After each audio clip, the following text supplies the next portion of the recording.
नमस्कार, प्रभा साक्षी देख रहे हैं आप। आपके साथ मैं हूं अंकित सिंह। वक्त संसद डायरी का है। संसद का बजट सत्र चल रहा है। बजट सत्र को एक दिन के लिए बढ़ा दिया गया है, यानी कि अब बजट सत्र 10 फरवरी तक चलेगा।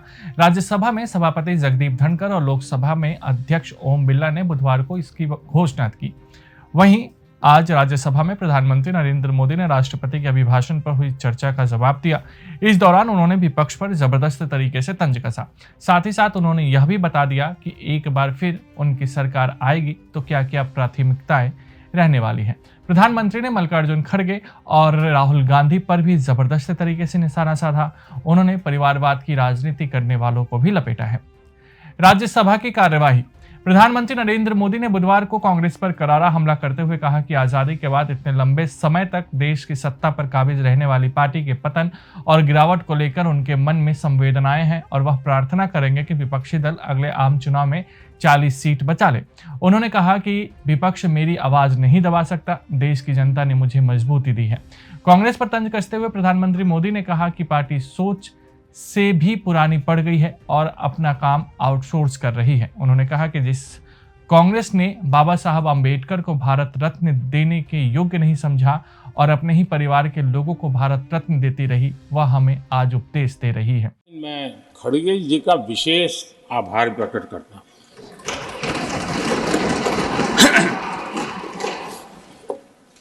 बहुत ध्यान से सुन रहा था खड़गे जी उस दिन में, और ऐसा आनंद आया, ऐसा बहुत कम मिलता है। लोकसभा में तो कभी कभी मिल जाता है, लेकिन आजकल वो दूसरी ड्यूटी पर है तो मनोरंजन कम मिलता है। लेकिन लोकसभा में मनोरंजन जो कमी हमें खल रही है, उस दिन आपने पूरी कर दी।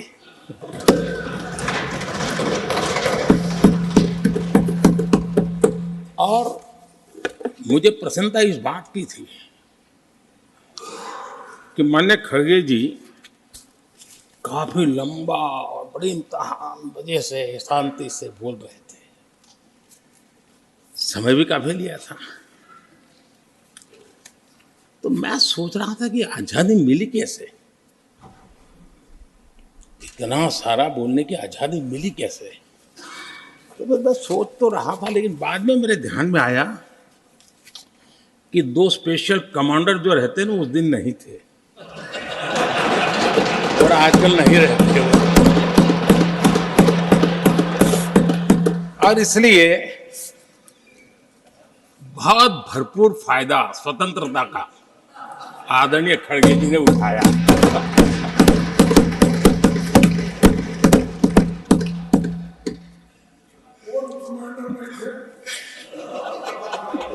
और मुझे लगता है कि उस दिन खड़गे जी ने सिनेमा का एक गाना सुना होगा, ऐसा मौका फिर कहां मिलेगा।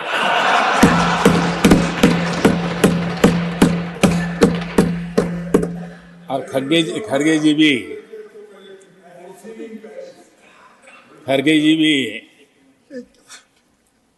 एम्पायर नहीं है, कमांडोज नहीं है, तो चौके छक्के मारने में मजा आ रहा था उनको। लेकिन एक बात खुशी की रही, उन्होंने जो 400 सीट एनडीए के लिए आशीर्वाद दिया था,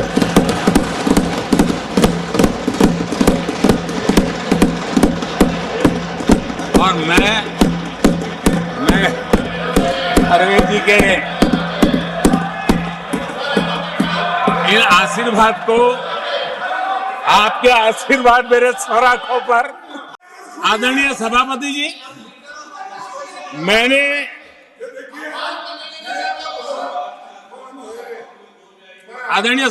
जी, मुझे पिछले वर्ष का वो प्रसंग बराबर याद है। उस सदन में हम बैठते थे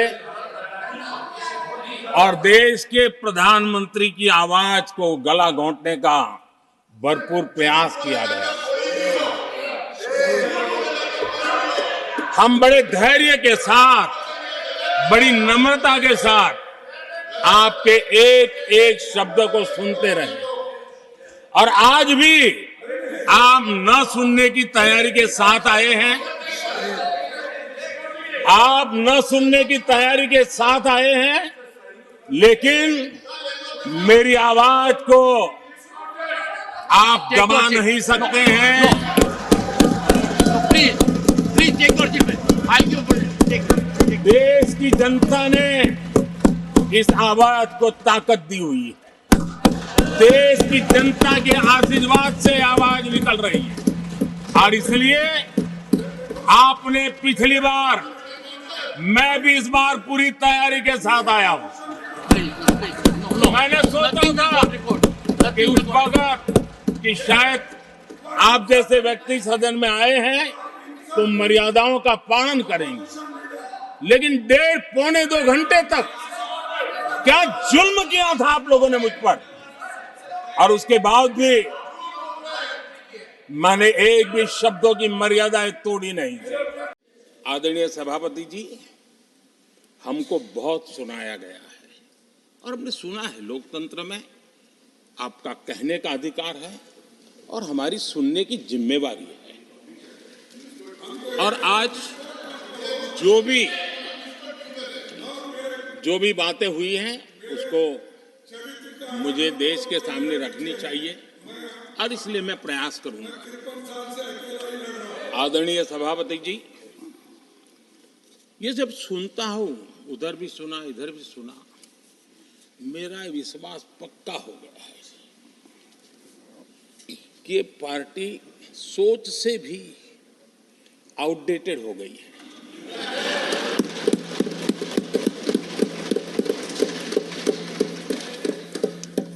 और जब सोच आउटडेटेड हो गई है तो उन्होंने अपना कामकाज भी आउटसोर्स कर दिया है।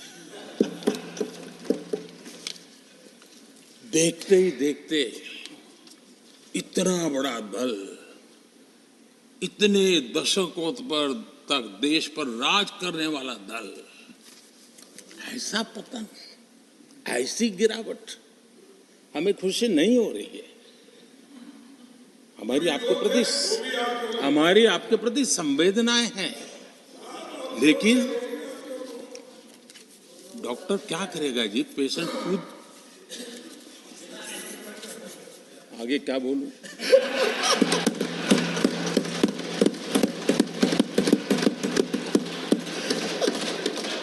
आदरणीय सभापति जी,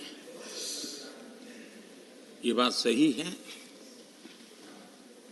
कि आज बहुत बड़ी बड़ी बातें होती हैं, सुनने की ताकत भी खो चुके हैं। जिस कांग्रेस ने सत्ता के लालच में सरेआम लोकतंत्र का गला घोंट दिया था, जिस कांग्रेस ने दर्जनों बार लोकतांत्रिक तरीके से चुन करके आई सरकारों को रातों रात भंग कर दी थी, बर्खास्त कर दिया, जिस कांग्रेस ने देश की संविधान, लोकतंत्र की मर्यादा को जेल के सलाखों के पीछे बंद कर दिया था, जिस कांग्रेस ने अखबारों पर ताले लगाने तक की कोशिश की थी, आवाज, जो कांग्रेस देश को तोड़ने के नैरेटिव घड़ना का नया शौक उनको पैदा हुआ, इतना तोड़ा कम नहीं है, अब उत्तर दक्षिण को तोड़ने के लिए बयान दिए जा रहे हैं।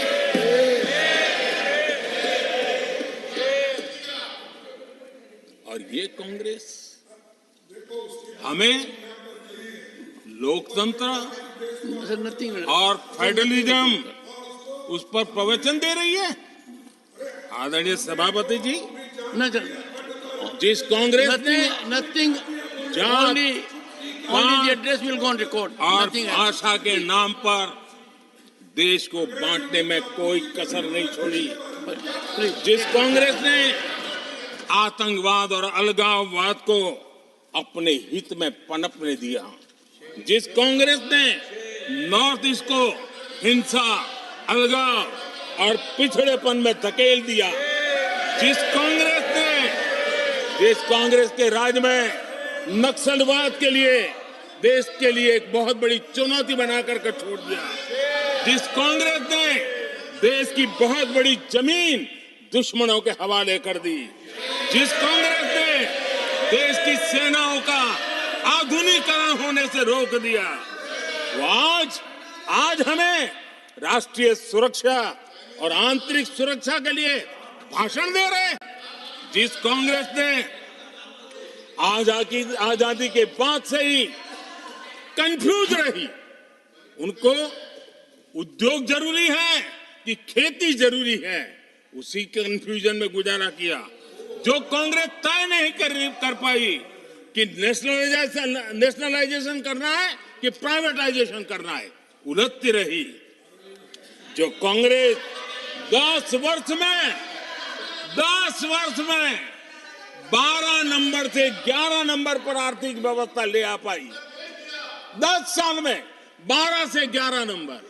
और आप 12 से 11 आने में बहुत मेहनत नहीं पड़ती है, जैसे जैसे आगे बढ़ते हैं तो मेहनत और बढ़ती है। हम 10 साल में 5 नंबर पे ले आए। और ये कांग्रेस हमें यहां आर्थिक नीतियों पर लंबे लंबे भाषण सुना रही है।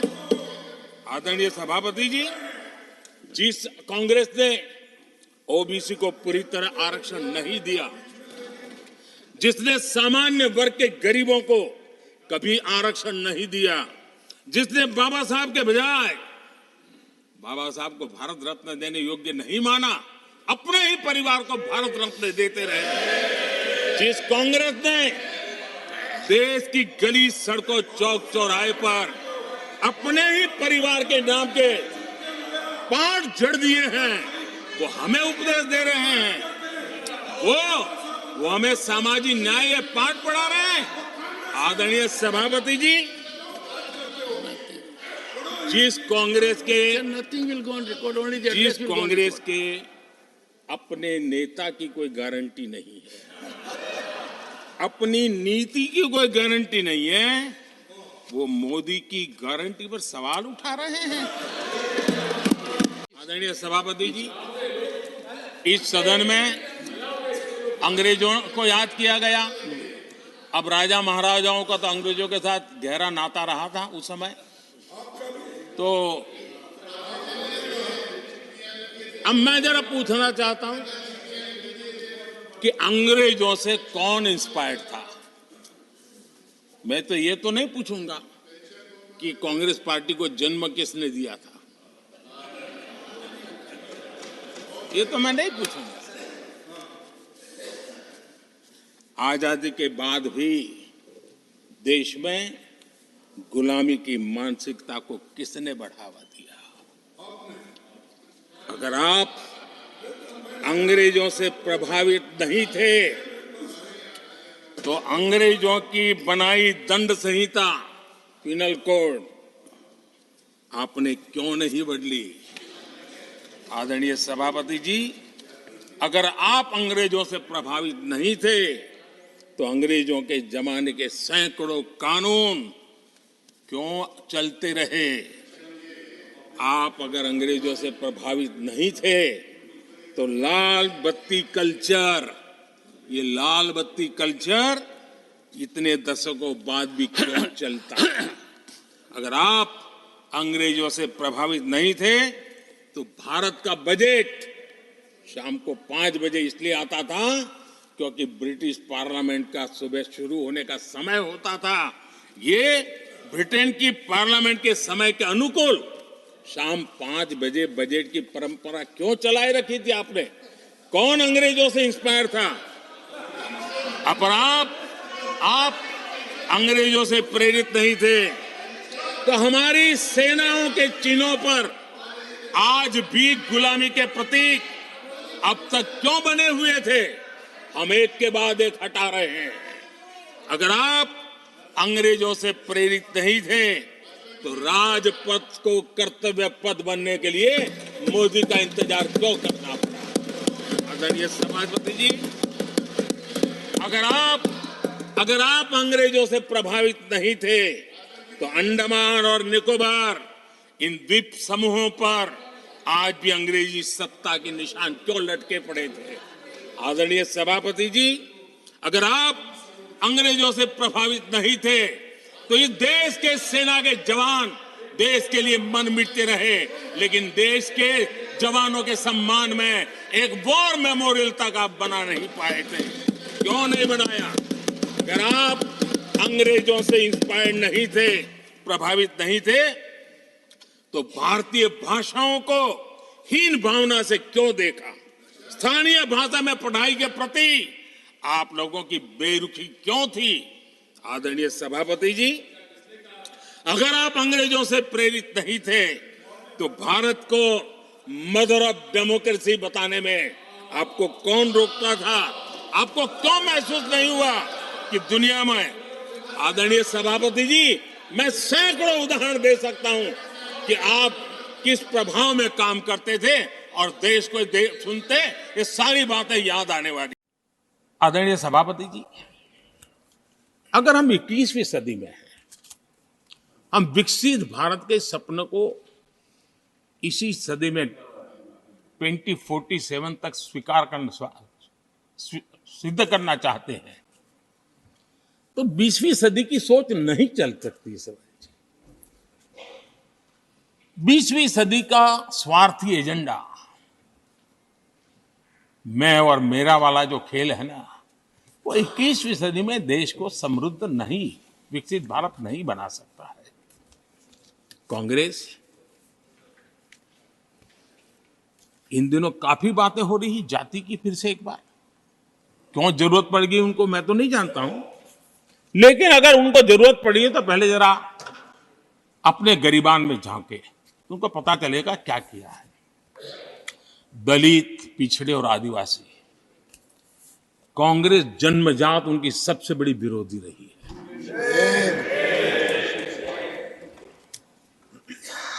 और मैं तो कभी कभी सोचता हूं, अगर बाबा साहब न होते ना तो शायद कि एससी एसटी को आरक्षण मिलता कि नहीं मिलता, ये भी मेरे मन में सवाल उठता है। आदरणीय सभापति जी, और मैं ये कह रहा हूं, इसके पीछे मेरे पास प्रमाण है। इनकी सोच आज से नहीं, उस समय से ऐसी है, मेरे पास प्रमाण। और मैं प्रमाण के सिवाय मैं यहां कहने के लिए नहीं आया। आदरणीय सभापति जी, और जब बातें वहां से उठी हैं तो फिर तैयारी रखनी चाहिए उनको। मेरा परिचय तो हो चुका है, 10 साल हो गए।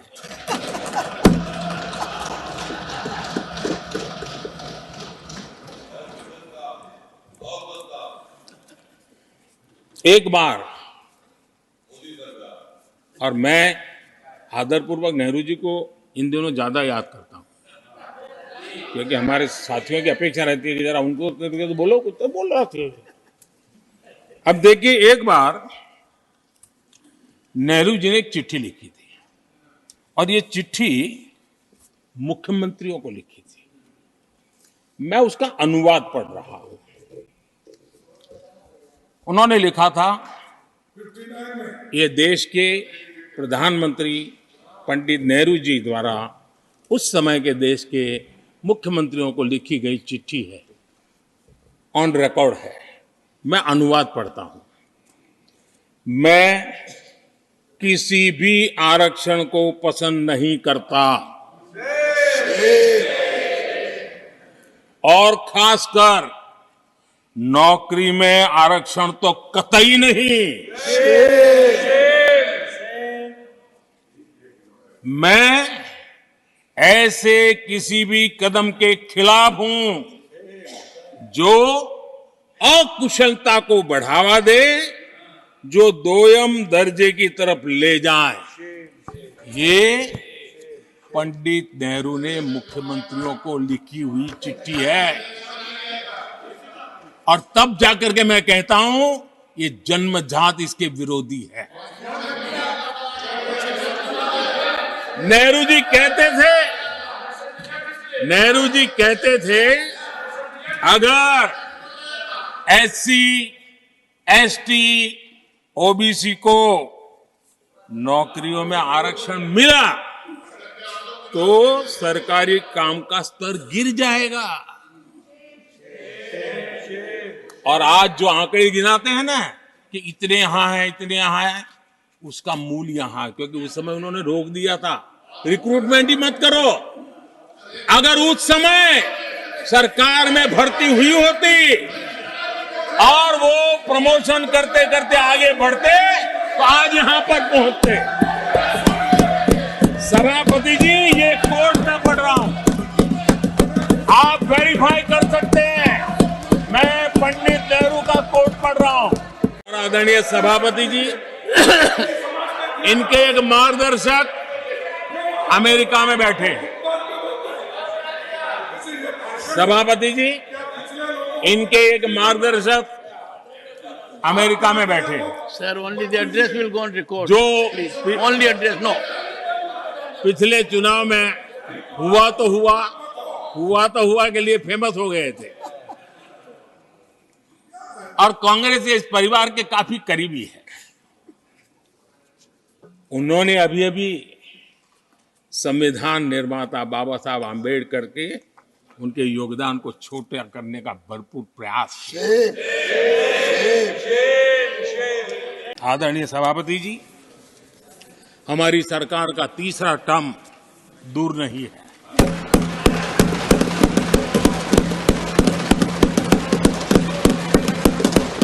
कुछ लोग इसे मोदी 3.0 कहते हैं। मोदी 3.0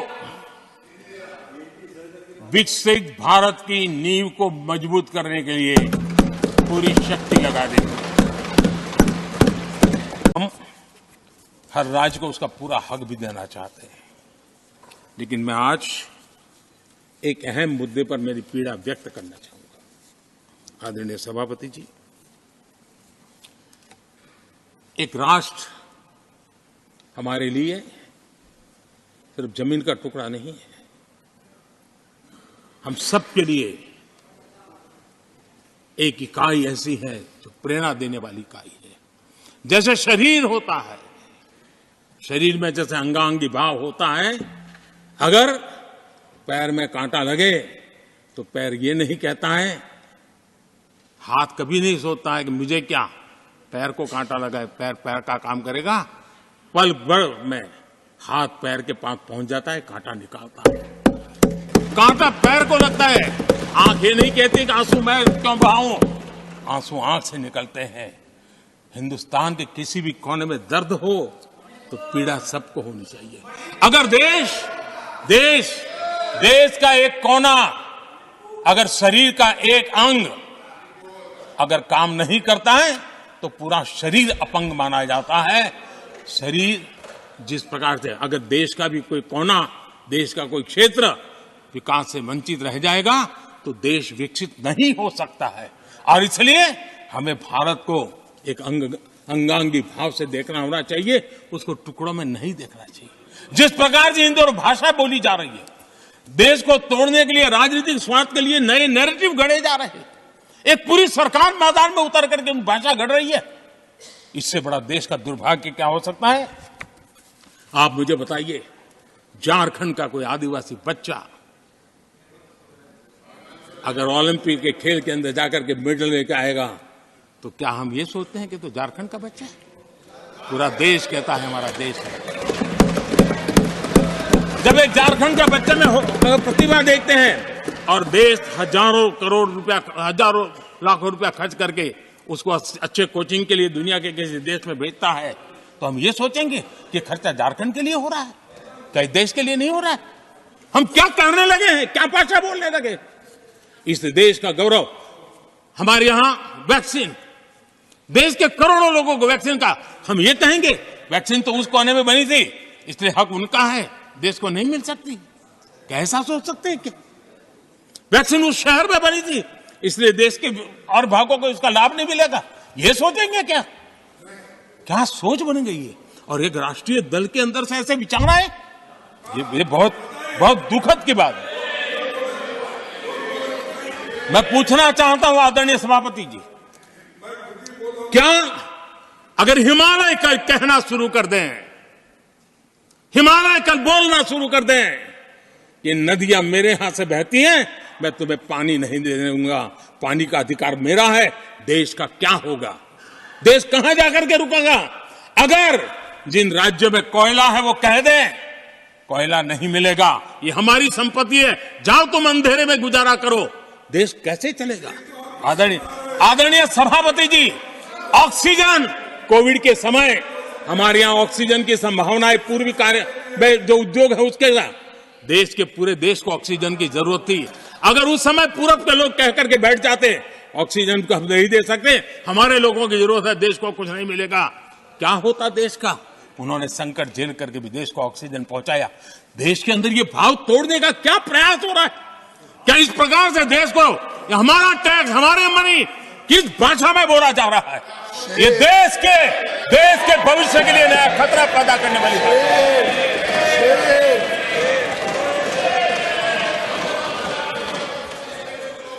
देश को तोड़ने के लिए नए नए नैरेटिव खोजना बंद कर दीजिए। देश को आगे बढ़ना है, देश को एक साथ लेकर के चलने का प्रयास कीजिए। आदरणीय सभापति जी, आने वाले 5 साल आप देख रहा, कोई भी इंटरनेशनल खेल की कंपटीशन ऐसी नहीं होगी जिसमें भारत का झंडे हर जगह बढ़ना था। मैं देखने वाला हूं 5 साल खेल जगत के अंदर दुनिया में भारत के युवा की शक्ति की पहचान देने। आदरणीय सभापति जी, आने वाले 5 साल में भारत का पब्लिक ट्रांसपोर्ट पूरी तरह ट्रांसफॉर्म होने वाला है। अगले 5 साल में गरीब और मिडिल क्लास को तेल और शानदार यात्रा की सुविधाएं बहुत आसानी से मिलने वाली है, तेज मिलने वाली है, पूरी ताकत से व्यवस्था होने वाली है। अगले 5 साल में देश बुलेट ट्रेन भी देखेगा और देश वंदे भारत ट्रेन का विस्तार भी देखेगा। आदरणीय सभापति जी, अगले 5 साल में आत्मनिर्भर भारत का अभियान नई ऊंचाई पर होगा। देश हर क्षेत्र में आत्मनिर्भर होता नजर आएगा। आदरणीय सभापति जी, आने वाले 5 साल में मेड इन इंडिया सेमीकंडक्टर दुनिया में हमारी गूंज होगी। इलेक्ट्रॉनिक हर गुड्स में वो चीप होगी जिसमें किसी न किसी भारतीय का पसीना होगा। आदरणीय साहब, दुनिया के इलेक्ट्रॉनिक बाजार में एक नई गति का सामर्थ्य आने वाले 5 साल में देश देखेगा। आदरणीय सभापति जी, आज देश लाखों करोड़ रुपए का तेल इंपोर्ट करता है। अपनी ऊर्जा जरूरतों के लिए हम ज्यादा से ज्यादा आत्मनिर्भर बनने की दिशा में काम करेंगे और मुझे विश्वास है हम ऊर्जा जरूरतों पर जो डिपेंडेंसी है वो कम करने में सफल होंगे। इसे इतना ही नहीं, आदरणीय सभापति जी, ग्रीन हाइड्रोजन अभियान हम दुनिया के बाजार को लालायित करने की दिशा में आगे बढ़ रहे हैं। हमारा ग्रीन हाइड्रोजन ऊर्जा जरूरतों को पूरा करने का सामर्थ्य रहेगा। इथेनॉल की दुनिया में हम तेजी से आगे बढ़ रहे हैं। हम 20% का लक्ष्य प्राप्त करके हमारे लोगों को ट्रांसपोर्टेशन में सस्ता मिले, इसकी व्यवस्था होगी। आदरणीय सभापति जी, जब मैं 20% इथेनॉल की बात करता हूं, उसका सीधा लाभ मेरे देश के किसानों को होने वाला है। किसानों की नई बचत मिलने वाली है। देश के हजारों करोड़ रुपए आज खाद्य देते हैं। हम कृषि प्रधान देश तो कहते हैं, लेकिन आज भी हजारों करोड़ रुपयों का खाने का तेल हमें बाहर से लाना पड़ रहा है। हमारे देश के किसानों पर मुझे भरोसा है और मुझे पक्का भी जो नीतियों को लेकर के हम चलते हैं, एडिबल ऑयल में मेरा देश बहुत एक आत्मनिर्भर 5 साल में हो जाएगा और जो पैसा बचेगा मेरे देश के किसान की जेब में जाएगा, जो आज विदेश के बाजार में जाता है। आदरणीय सभापति जी, केमिकल की खेती के कारण हमारी धरती माँ को बहुत नुकसान हो रहा है। आने वाले 5 साल में नेचुरल फार्मिंग की तरफ देश के किसानों को ले जाने में हम सफलतापूर्वक आगे बढ़ेंगे। एक नया जागृति का काम होगा, हमारी धरती माँ की भी सुरक्षा होगी। आदरणीय सभापति जी, नेचुरल फार्मिंग बढ़ने से दुनिया के बाजार में भी हमारे उत्पादों की ताकत बढ़ने वाली है। आदरणीय सभापति जी, यूएन के माध्यम से मैंने मिलेट का अभियान चलाया। श्री अन्न तक के रास्ते आज हमने उसकी पहचान दी है। मैं वो दिन दूर नहीं देखता हूं जबकि आने वाले 5 साल में दुनिया के बाजार में सुपर फूड के रूप में मेरे गांव के छोटे छोटे किसानों के द्वारा पैदा हुआ मिलेट श्री अन्न दुनिया के बाजार में प्रतिष्ठा होगी, सुपर फूड की प्रतिष्ठा होगी। आदरणीय सभापति जी, ड्रोन खेतों में एक नई किसानों की ताकत बन करके उभरने वाला है। 15,000 ड्रोन दीदी का कार्यक्रम ऑलरेडी हम लॉन्च कर चुके हैं। ये तो शुरुआत है, आगे बहुत सफलता दिखती है। आदरणीय सभापति जी, हम नैनो टेक्नोलॉजी को एग्रीकल्चर में लाने में प्रयोग अब तक सफल हुए हैं। हमने नैनो यूरिया में बहुत बड़ी सफलता पाई है, नैनो DAP की दिशा में सफलता पाई है और आज एक बोरी भर खातर लेकर के घूमने वाला किसान एक बोतल के खातर से काम चला लेगा, वो स्थिति दूर नहीं है। आदरणीय सभापति जी, सहकारिता क्षेत्र में हमने एक नई मिनिस्ट्री बनाई है। उसके पीछे इरादा है कि एक सहकारिता का पूरा जन आंदोलन नई ताकत के साथ उभरे और 21वीं सदी की आवश्यकता के अनुसार उभरे, उसको भी हम और उसका सबसे बड़ा लाभ हम 2 लाख भंडारण का काम जो हाथ में लिया है, जब 5 साल के भीतर वो पूरा हो जाएगा, छोटा किसान को भी अपनी पैदावार को रखने की जगह मिल जाएगी। किसान तय करेगा किस भाव से बाजार में बेचना है नहीं बेचना है, उसको जो बर्बाद होने का डर था वो खत्म हो जाएगा और किसान की आर्थिक ताकत बढ़ जाएगी। पशुपालन और मछली पालन पक्का मैं कहता हूं नए रिकॉर्ड बनाने वाले। आज हमारे यहाँ पशु की संख्या है लेकिन दूध की उत्पादन कम है, हम स्थिति को बदल देंगे। फिशरिंग एक्सपोर्ट करने की दुनिया में हम बहुत बड़ी तेजी से विकास करेंगे, ये भी मेरा पूरा विश्वास है। हमने FPO की जो रचना का प्रारंभ किया है, अनुभव बहुत अच्छा है। 5 साल के भीतर किसानों की एक नई संगठन की शक्ति और कृषि उत्पादन में वैल्यू की ताकत, ये लाभ मेरे देश के किसानों को अवश्य मिलने वाला है।